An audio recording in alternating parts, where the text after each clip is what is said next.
Hi, Capstone. It is me again here, obviously. And I switched a few things up, but all of this is, I think, in the ambition to finish. So, what I had kind of mentioned to you was that I wanted you all to do the last paper on college communication and careers, and that is chapter 24 in the text. And then I'm going to have the political comm chapter be our last regular chapter for a reading quiz. And then if you want to write the extra credit paper, to do it on the political comm chapter. So it made sense to me to switch it up this week. I apologize. You've been very patient and kind with me. My first time through teaching Capstone, it was certainly a different approach with papers and not tests or exams. So, I'll be definitely interested in feedback, although it looks like I won't be teaching Capstone again. So this is the chapter, and it was written by a Dr. Spitzberg. And him and I argue over this topic on a regular basis. This is dinner table fodder for us. And we disagree. As most of you probably know, I am also the internship director, and I did internships as well for the 15 years I was at Point Loma. So I've been running in the internship circle in San Diego for literally about 17 years now, probably longer, but let's just go with 17 so I don't feel old. So I have a pretty good idea of what's happening out there, but there are some really important things in this chapter that I want to highlight, as well as talk about this last paper and some of the things that I would like for you to comment on, mostly out of selfish reasons, because I'm very interested in knowing. So let's take a look at what the future holds for you in a very, very strange time. All right. So always, I think this is fun to go through and look at the different generations and when they were born and what people are saying about them, etc., etc. And I'm actually writing a paper right now on Gen Z. So the book outlines these as well, but it gives you a bunch of characteristics and attitudes about the different generations. And honestly, when I do consulting now with companies, this has come into a much, much bigger topic. And that is, how do we get our millennials to get along with our Gen Xers or even our baby boomers, because they think so differently. And you, my friends, are probably most all Gen Z. And that is where I'm doing my research currently, is on Gen Z and what is the difference. And are they different from millennials? And I can say with some certainty you are. And we'll talk about a little bit of what those differences are. So not a whole lot of research has been done on the college students of Generation Z, which you can see born after 1996, which most of you probably were at this point. What we do know about Gen Z is a couple of interesting things, I think, is so far you are the most technology inundated, driven, saturated. I'm not really sure these are all good words, but technology has been on the forefront since the beginning of your birth. I mean, for some of you who were really born in 1999, 2000, you grew up with smartphones, and it was, you've just always had technology as part of your life. So they are saying you're the most technologically, I'm not going to say savvy, because that's not it, but you have this idea of technology. It kind of pervades your life, and you go to technology for answers. Another interesting thing I've been reading about Gen Z is that if you're going to communicate with people, you actually prefer face-to-face communication. You are not like the millennials, who were mostly, I don't want to talk to people face-to-face, give me my phone and I'll make it work from there. Text me that shit. But for you do prefer face-to-face. Gen Z is looking, by the way, for leaders, not just leaders to help them, but mentors. Gen Z seems particularly interested in getting someone who will help them and be a mentor to them as they proceed in college and from college. So you're very interested in a leadership model of mentoring in your life. Also, the most recent research, because this is the connection I wanted to make, was our Gen Z college age students, what type of leadership do they prefer?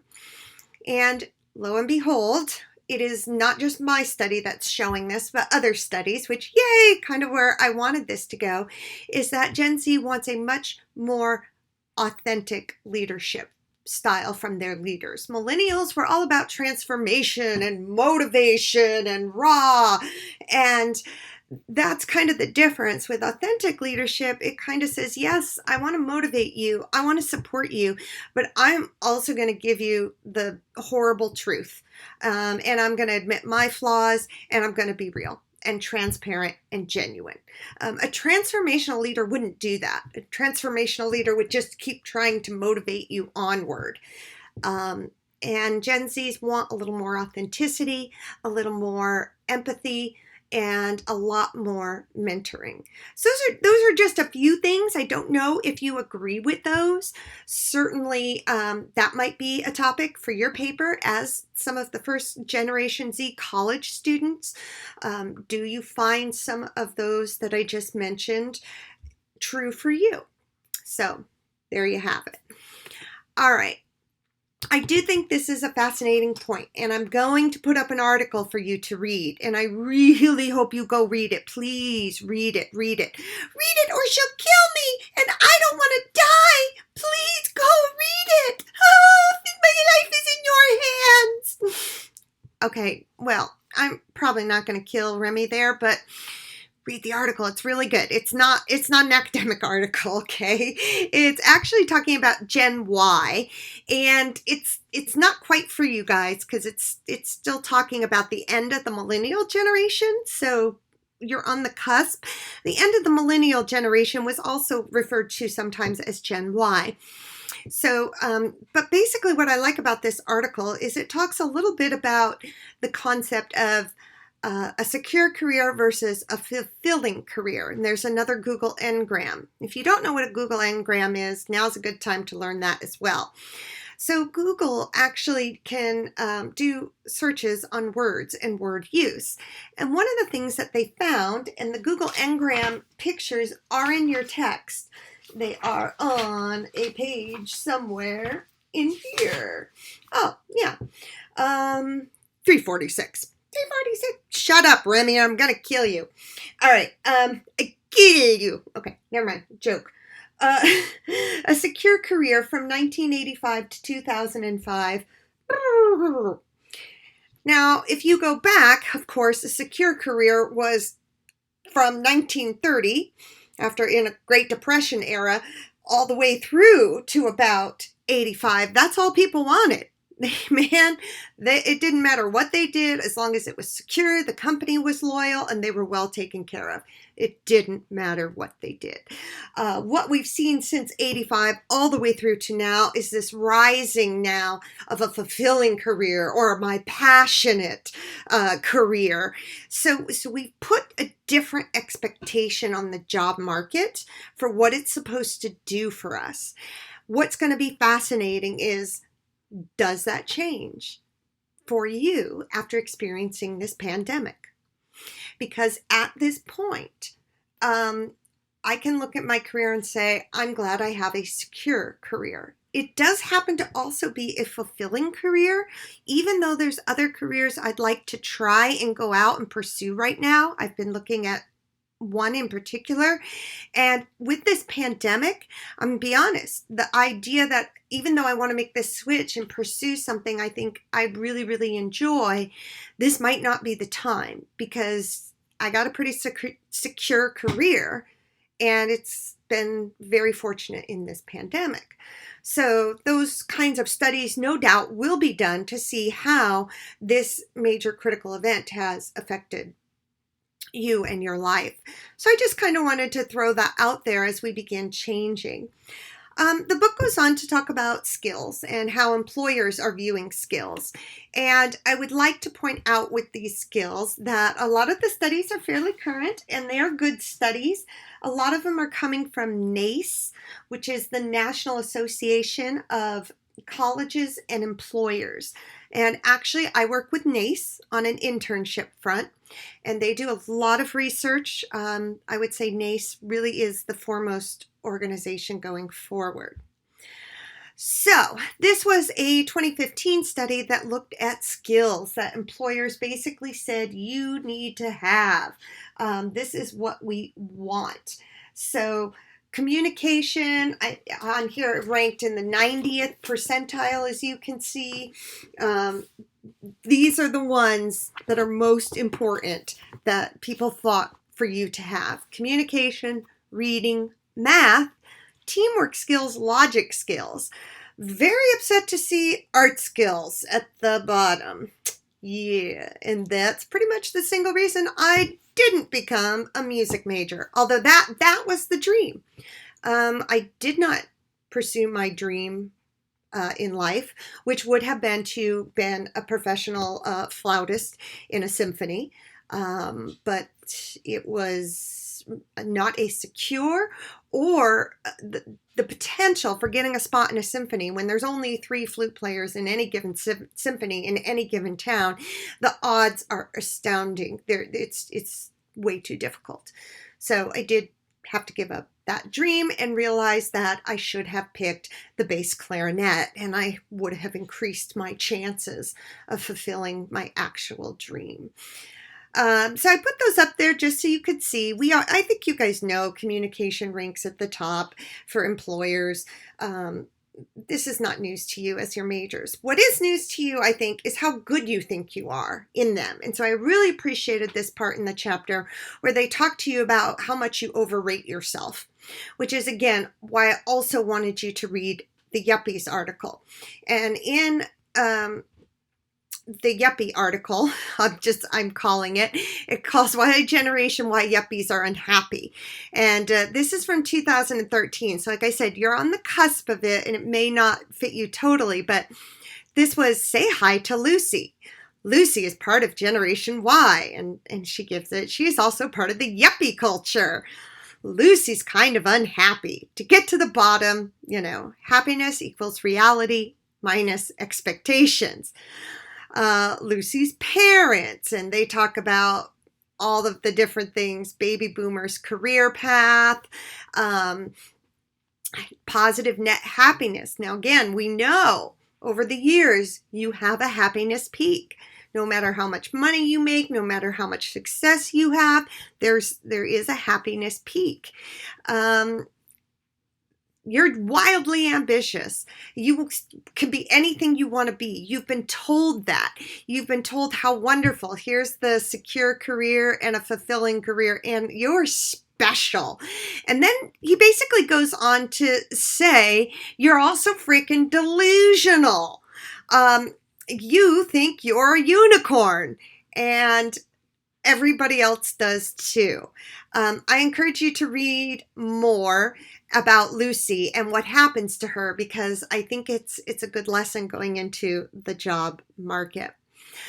So back to this notion of overselling your own communication competence, particularly because you were a comm major. This is another NACE survey, obviously 2019, very current. And look what it says. This is on a scale of 1 to 5, 1 being not at all, and 5 being absolutely, you have this skill, ready to go. This is what employers said they think about college graduates' readiness in these particular competencies. You're not high in really any of these, folks. This is what employers think about you. Teamwork collaboration, 3.83. It's a little bit higher than average in that competency. So you're winning on that one. You're winning on digital technology. Most employers think you're coming out with a little bit higher than average. We're still at a C. Most employers think you have about a C of competencies. Not a C like woo woo woo C, but a letter grade C. Okay, you're with me. Look at oral and written communication, 3.49. Now, this should be the one that you're beating some of your other peers on, because hopefully you've taken interviewing, or you've taken nonverbal, or you've listened to what we've told you about how to prepare and how to communicate with others, get through an interview, and present yourself. Look at leadership, hitting down at the bottom, 3.31. This comes, I think, from some of this mentoring, and a lot of employers out there do not think that this Gen Z generation has much leadership. And personally, I don't have the research on this one, but I do think it's tied into the wanting a mentor, looking to someone else for that guidance all the time. I also contributed to rubrics. As you know, I hate rubrics. They are of just the most horrible kind. I hate rubrics. Have I mentioned I hate rubrics? Because what I'm getting more and more from 350 now, from the little bit younger than you, is, well, where's the rubric for this? And I'm sitting here going, you shouldn't need a rubric. There isn't a rubric for leadership either. If you've taken leadership with me, you know what I would say. I'd say it's dangerous work. You're taking a huge risk when you decide to lead people through any kind of issue, crisis, challenge, value change. We just don't always have rubrics. And I feel like we've kind of taught you in this growing up stage that here there's a guide for everything you need to do in life. And unfortunately, that really isn't at the core of life. The guide really isn't there. So if anything, we've done you a disservice by trying to say, even here's a guide to get through your relationship. It's still, yes, we know certain things. We have research and we can talk about things that make a difference, but it's no guarantee ever. All right, global fluency. I was really quite surprised. I think you all are becoming much more culture and global sensitive. So I am really surprised that's low. And career management of your own career. You certainly have no clue what you're doing according to this particular survey. So we're going to talk about it. I don't want to get too far a stretch here though. So I wanted to talk about this idea, does college help? And we are seeing some drops in college enrollments right now. This pandemic will also certainly affect that, where people are skipping kind of the college picture. So the short answer here, before I get into the San Diego picture though, and you guys know I know this, I wrote to someone just the other day and I said, I really wish there was that education would show its payoff quicker to students.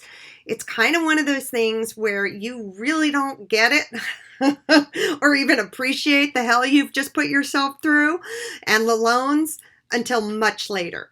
1, 2, sometimes not even till 5 years later. But, write me a note in 5 years and tell me if you think your education made a difference. I would love to know, because I think it will. Hands down, I do think it will. So I pulled a couple of studies I wanted to show you about, does college help? And these were some difficult ones to kind of track down. Many of you might have seen this or remember me showing this in 350. I really, really, really wanted to find another article that was similar to this one, and I couldn't. But I'll show it to you. But just for fun, this educational attainment article from '99, I know you were just being born, basically said if you have a college education, everything is going to be better for you. It is not necessarily either about the specific knowledge you learn, but more about more information, how to read information critically, how to listen to the news, and what to believe. So even a lot of you admitted that young people didn't follow this pandemic seriously because it's not going to affect me. A college education would actually say, no, watch the news, depending on what news you watch, listen to the science, and hear what they're saying.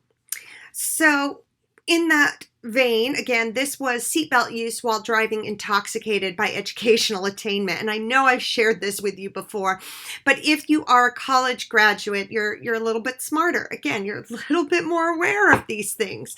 Maybe through all the parties you went to, I don't know, but you're much more likely to wear your seatbelt while you're driving intoxicated. We'll work on the not driving on intoxicated next. We have Uber now, you know.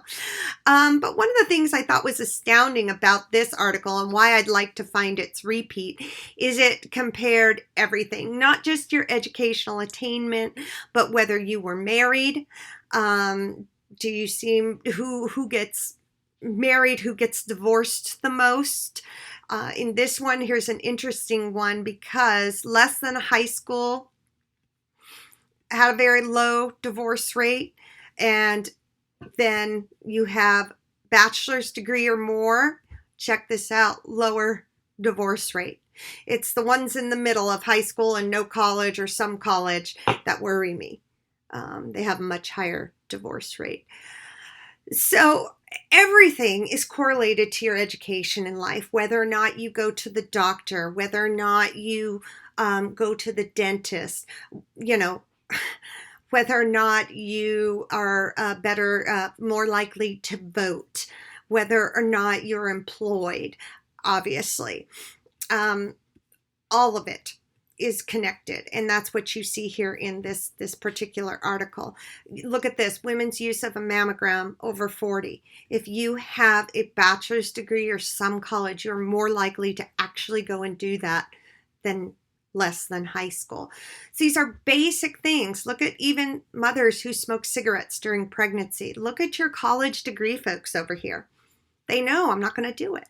And so we take for granted, I think, a lot, even if you're going to use vitamins, more people use vitamins if they have a college degree, dental visits, etc. So anyway, and then I used to always show the part about how it even says you have a better sex life with a bachelor's degree or more. And I have no idea where that's gone in this study, but it's in here.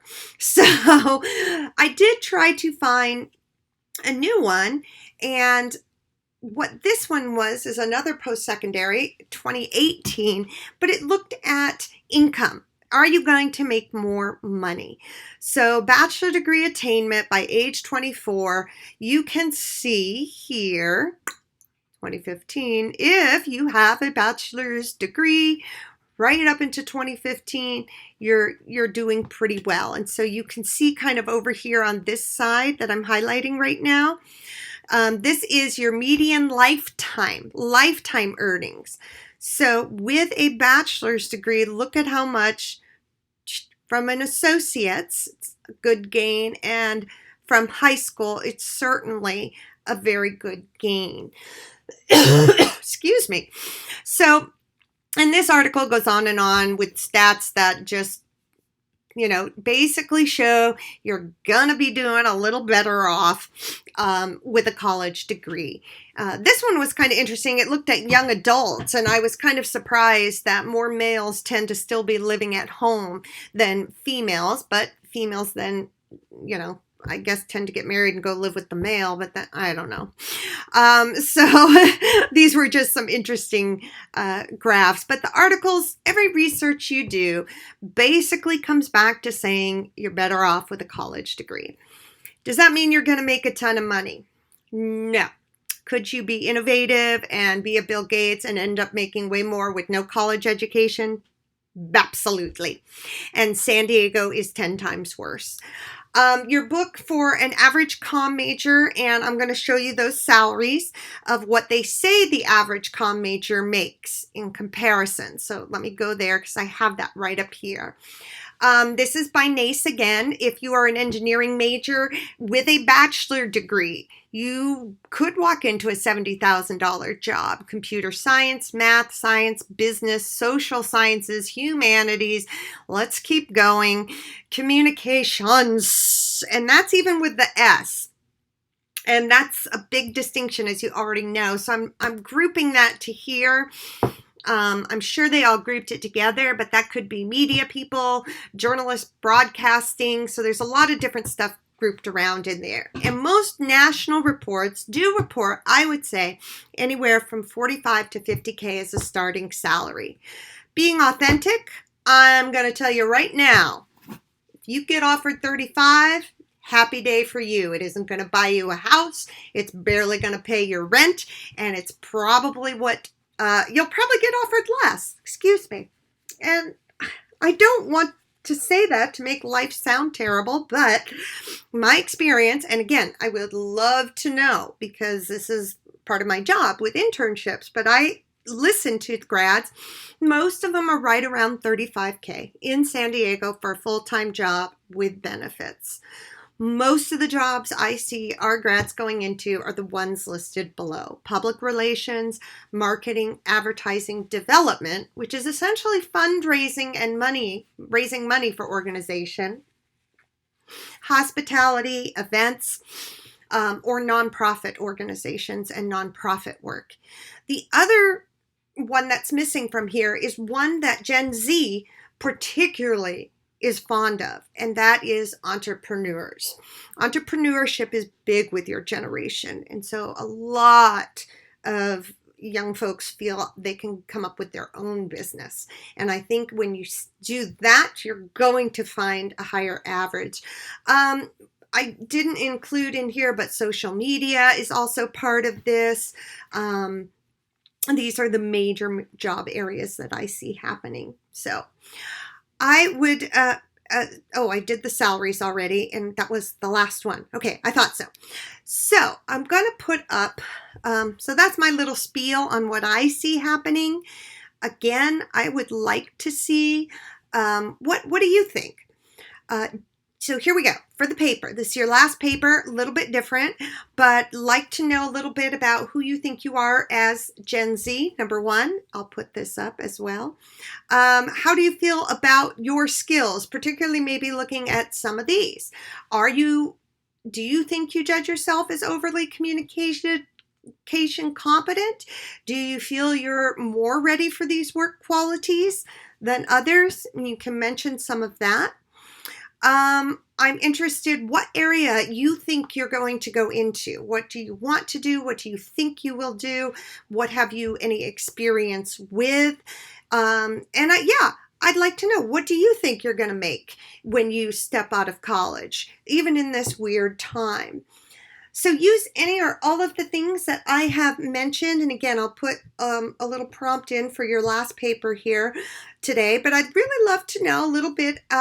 Also, one more thing. And just, do you think your communication major has prepared you? Because clearly employers don't.